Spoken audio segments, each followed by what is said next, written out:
Total War Pharaoh Dynasties has arrived and clearly resolves one of the biggest issues most players had with the game at launch: the scope of the campaign map. Dynasties might as well be called Total War Bronze Age because that is what it is. We've got a campaign map that's almost doubled in size with over 140 new regions across Greece, Anatolia, and Mesopotamia, all with double the number of factions, new mechanics, new units, and more. Now, I've personally had early access for about 6 days. I've spent over 45 hours cramming half a dozen campaigns to be able to make a thorough and honest review. In this video, I'll be talking about whether Pharaoh Dynasties is finally the definitive Bronze Age game we've all been waiting for, whether the campaign map additions, the new factions, battle mechanics, all of the changes here improve on the game, make it more challenging, replayable, and a proper historical Total War. By the end, I'll give you my final verdict on whether Total War Pharaoh with Dynasties is now worth buying and playing.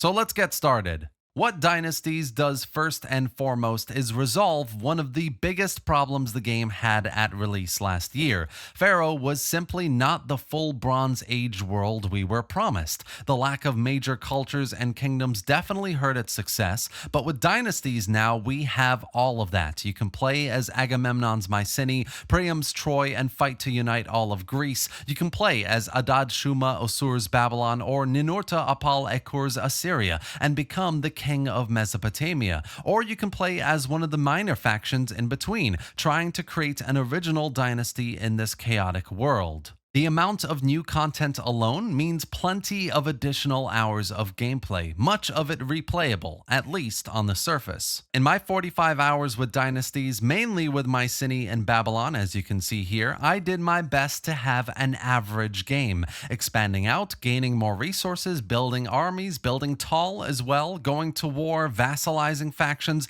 engaging with all the new and reworked mechanics as an average player would. And I have to say, on the surface, there is a lot here to enjoy. It's so much more immersive now to finally see the rest of the full Bronze Age world, to have a family tree and a ruling dynasty tree that you can get adopted into, to marry off your daughter or general for better relations, to have mortality with characters that you've invested time into, effort into, die in the battlefield or even of old age. There's suddenly a bit more weight to the feel of the game, to certain decisions, which Total War Pharaoh at launch was clearly missing. Both the Aegean and Mesopotamian factions get new legacies to choose from and use to dominate other kingdoms or enact various laws. They get new deities to pray to for various stat buffs and effects. They get their own courts with unique roles that give access to regional units, special units, court actions, and all of this makes their campaigns feel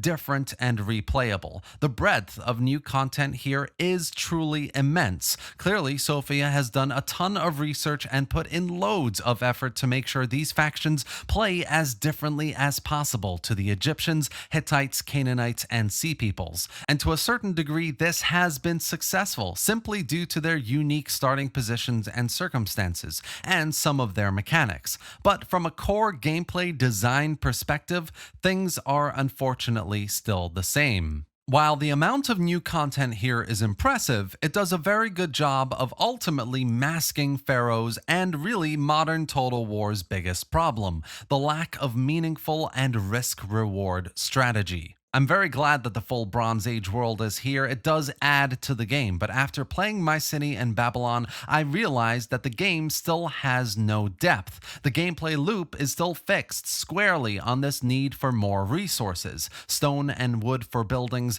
bronze and food for units, and gold for pretty much everything in between, and they are very easy to come by. This is the only real determining factor in your campaign success, because everything else is just too shallow to present a risk factor. Outside of picking this legacy over that, maybe, there is no opportunity cost to your decision making. And after a couple of campaigns, the veil of new content lifts, and you start to see that all campaigns can be played in exactly the same way. The edict, or what used to be the tech tree system, is still the same positive buffs for everything without any actual realistic technology progression. The same goes, of course, for the deities, with certain gods being far more useful than others, so you will start prioritizing them with every campaign. The building trees have been changed up somewhat to have more negative effects and to have more localized effects, which is good, but just not enough, as you'll find you start building the same buildings no matter what faction you're playing as or where your faction is located on the map.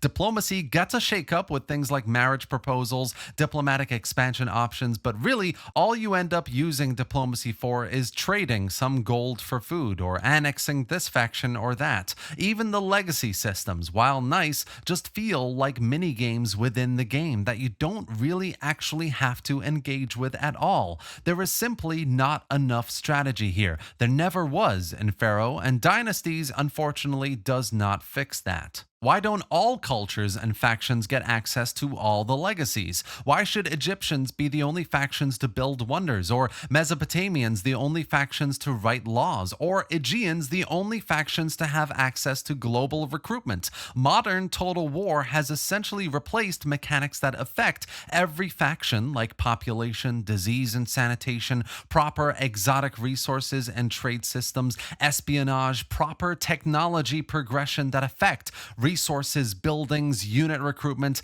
and more, with shallow mechanics that are made unique to individual factions in the name of replayability because you wouldn't have access to them otherwise. It's great to have family tree systems again, mortality. These make things more realistic and immersive. But the fact is, we already had these campaign mechanics in previous games. These should have been here from the start. It's nice to have it, but it doesn't suddenly make Pharaoh full of engaging gameplay. In fact, all these new additions have, in a way, forced certain mechanics to change drastically, and not in a good way. Best example of this is the collapse of civilization and the Sea Peoples, who are now controlled by the campaign AI, and I have to say is now completely forgotten. Every now and then, two Sea People armies will just spawn on the map. You don't get any warning. They just kind of show up, beeline for one of your cities, and declare war. And that's it. The two armies that randomly spawn over time get more powerful, and in the late game, there's more of them. But any sense that civilization was actually in peril, with major cities of importance needing defending, as in the original version of Pharaoh, in Dynasties pretty much doesn't exist. Instead, this all plays out like a classic Total War map painting, with the occasional Sea People's whack-a-mole. They've somehow managed to make a major focus of the game, the invasion of the Sea Peoples, the collapse of the world, an afterthought. And trust me when I say civilization simply does not collapse. You're not fighting against time. You don't have to band together with other cultures and kingdoms to survive. Sure, you can play with campaign customization settings to try and get something close to that, and there are more settings than usual, which is nice. But the default state of the game is not like that at all, and that is not an improvement, it is a step back. The final thing I want to mention about the Dynasties campaign is bloat, and you feel this especially in Egypt and in Mesopotamia. This game is much more about uniting the overall culture, Ramses uniting Egypt, Agamemnon Greece, etc., than meeting other cultures and surviving the end of civilization. And I think in that way, it suffers greatly under the weight of its own bloat. Specifically for Egypt and Mesopotamia, it eventually becomes extremely isolating and a hindrance rather than a strength. All these regions and factions are great, but in my 70 turns with Babylon, I never left Mesopotamia. I was fighting what felt like the same factions over and over again, and the same issue exists in Egypt as well, especially for factions like Amun-Mes. You're stuck fighting the same armies, killing the same generals, and it becomes repetitive and exhausting. It's honestly great that the whole Bronze Age world is here, but what is the point if I'm too isolated to discover it and fight for it? This may be an easy fix with some modding, but still, it's a deep problem with some of these regions. Then we come to the one area I was hoping to see some real change in Dynasties, and that is the battles. Total War hinges on successful and fun battles. If it doesn't, then the game will probably not be well received, and Pharaoh was not well received. The battles were too slow, there wasn't really much in the way of unit diversity, not because there weren't loads of different types of units, but because of the way the battle mechanics and balancing worked. And of course, the really terrible battle AI. Dynasties tries to resolve all of these issues with lots of battle rebalancing, some new units, and all of this work revolves around one new stat: lethality. This is essentially a chance for an instant kill on a successful hit. Sophia have said they've worked this in to make battles feel more realistic, where ranged units rain death from afar and chariots punch hole through units, and yes, they've done this, but by doing so, battle balancing has been thrown completely out the window. What lethality does is scales exponentially with units that have high damage and a high hit chance, and armor is supposed to be the one stopping factor against this, but it isn't. What this means is if you have, for example, some of the heaviest armored units, spearmen, all in a row in a defensive formation, really high frontal defense and block chance, and the enemy has a group of slingers and archers, because their rate of fire is so high, their chance of a successful hit so high in a short space of time, and therefore a really high chance of lethality, a kill on a hit, you suddenly go from the best line of spearmen with frontal defense in the game to a line of corpses in a matter of minutes. This lethality mechanic obviously applies to melee combat as well, especially on flanking units. So if you get skirmishers flanking around throwing their jabs, if you get heavy clubmen fast and agile flanking around, they will melt units in seconds. And so really, lethality is a blanket mechanic. A unit doesn't really have to have high lethality to be lethal. All it needs is a high chance of hitting the enemy, hence why flanks are so deadly now. Sophia has tried to go for realism, but what they've ended up with is an exponentially overpowering mechanic depending on the unit and the situation. Putting lethality aside for a moment, which is a huge problem, there is another very large problem, and that is cavalry. Sophia has had to force cavalry into the Bronze Age, and in doing so have had to increase the charging power and impact of units. And what I mean here is cavalry and any unit that has some sort of charging stat is now incredibly powerful. And I really mean they destroy units on the first impact, and they essentially replace the janky and clunky to use chariots. So in essence, the current state of battles in Pharaoh is an unbalanced mess. This lethality mechanic has removed any semblance of unit diversity that the game had to begin with, and forces the player to fight against hordes of AI armies made up of chariots, cavalry, archers, and slingers, because the AI knows they are what kill quickly in manual battles, and in auto-resolve, by the way, even if the AI doesn't know how to use them effectively. Siege battles, which again were another big problem in original Pharaoh, and I was really hoping for some improvement here, are in fact worse, since all you have to do to effectively defend now is have a roster of ranged units on the walls, and to attack some siege equipment and fast units with high lethality. Everything revolves around lethality, and it's really a short-term band-aid solution to the health bar system that many people complain about, and makes the armor bar, by the way, completely obsolete. What we end up with in Pharaoh with lethality turned on, since by the way you can just turn it off, but this is the bulk of their work for battles, hence why we're talking about it, but with lethality turned on, battles are roughly 30 to 50% faster, and the army with ranged units and with cavalry basically win. Of course, all of this can be, and I'm sure will be, rebalanced by CA or modders, but this is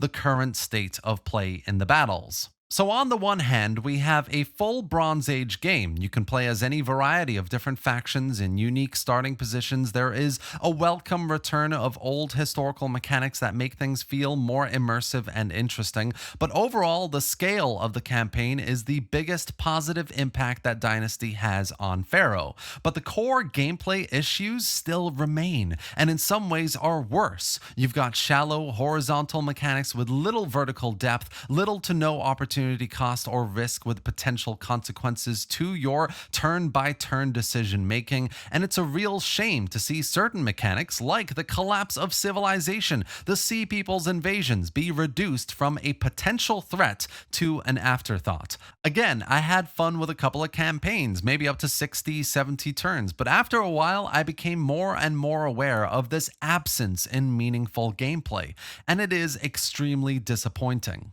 And the battles are somehow worse when they should be better. Weather effects present in every single battle still feel gimmicky, chariots are just too janky to use, and so now we have cavalry. Ranged infantry are far too overpowered, and this lethality mechanic seems to have made things less realistic, not more, as Sophia intended. Battle maps are bigger, that's good. The new unit rosters, especially in Babylon, are really nice to see, but with the introduction of lethality, unit diversity, the potential for a variety of different roles on the battlefield is negated. Somehow, it's a massive step back. All Sophia really needed to do was refine what they'd already done, focus on visual realism, proper rebalancing, better formations. Siege maps were just far too big for their own good, chariots too clunky and immobile to use, and AI behavior too backwards to really pose much of a realistic challenge. Instead, we got more of the same with this added lethality that not only speeds up battles quite a bit, but actually removes any sort of tactical realism. Finally, there are bugs and other issues that plague Dynasties that I haven't even mentioned. I mean, general audio lines in battles that are of a different culture to the one you're playing, turn times that are long and have massive stuttering issues, so optimization problems. The sea travel lanes mechanic being a major eyesore on the campaign map, maybe a little more subjective, but it doesn't look good. Being able to get adopted into a dynasty and then inherit the throne very, very quickly is broken, so lots of balancing issues there. The AI constantly building military outposts and nothing else, basically, which breaks immersion. AI constantly recruiting armies are mostly made up of ranged units and chariots, especially early and mid-game, which gives them an unfair advantage in auto-resolve. Battle map textures not correctly loading in. Unit responsiveness, especially in siege battle maps with pathfinding being quite poor. There's just a lot. Too many of what should be an update that completes the game. Of course, most of these will probably get ironed out over the next few patches, but still, it's really all not very encouraging. So what Pharaoh Dynasties feels like is a scraping together of a 2-year DLC plan at most in less than 10 months, at the direction of CA execs who panicked at the negative release and need to recoup their losses in as short a time as possible. Sophia clearly do care about their games, their content. They want to make a fun and true to history Bronze Age Total War. They always did, but the pressure from the decision makers to get it all out the door and make it as successful as possible has forced them to add things like cavalry when they never needed to, this lethality mechanic which just seems like a bad solution to players who thought battles were too slow, and all at the expense of not really addressing the core gameplay issues, especially on the campaign side of things, where unless you're a massive fan of the Bronze Age, under the surface there really is no meaningful reason to play more than a couple of campaigns. There is more content here, but it just seems to be more for the sake of more, with no proper balance, no strategy of empire building, the risk-reward of turn-to-turn decision making. It's just not there. I gave Total War Pharaoh at launch last year a 5 out of 10, and not really worth the asking price of $60. Now that the price has come down to roughly $40, now that the full scope of the Bronze Age world is here, I would say if you're truly a fan of the setting, you probably will love it, and you will likely give it a 7 or even an 8 out of 10 for what you're getting. But if you're looking for a strategic, fun Total War game, Dynasties is honestly, at best, a 6 out of 10. New content is great, the full Bronze Age world is great, but core mechanics, core issues are still the same, and worse, the battles are just not in a good balanced place. In time and with patches, Sophia may fix the battle balancing, but the damage, in my opinion, is already done. The developmental effort here could have been used for far more productive reasons. Maybe Sophia was dealt a bad hand with not enough time and resources, and a lot of pressure to deliver, but unfortunately, either way, Pharaoh Dynasties is still not a good historical Total War. And that's it for today, guys. I've been waiting to see what this next and final update to Pharaoh would be like, and after playing Dynasties for over 45 hours, giving it a fair chance with multiple campaigns, checking out the battles, the lethality mechanics, achieving various victory objectives, trying the different cultures and units, I can honestly say this is just not worth it. It's at best an improved Total War Saga Troy, and at worst a quick 1-year turnaround of a game with extremely flawed gameplay design and huge missed opportunities. I think it's probably a 7 or 8 out of 10 for the Bronze Age enthusiast, but for the average Total War player, it's at best a 6 and not really worth it. I really hope you enjoyed this review of Total War Pharaoh Dynasties and found it informative. If you did, give it a like and drop any thoughts or questions in the comment section below. I'd love to hear what you think about everything I've discussed here today and what you think about this Dynasties update. Subscribe for more strategy and Total War content just like this,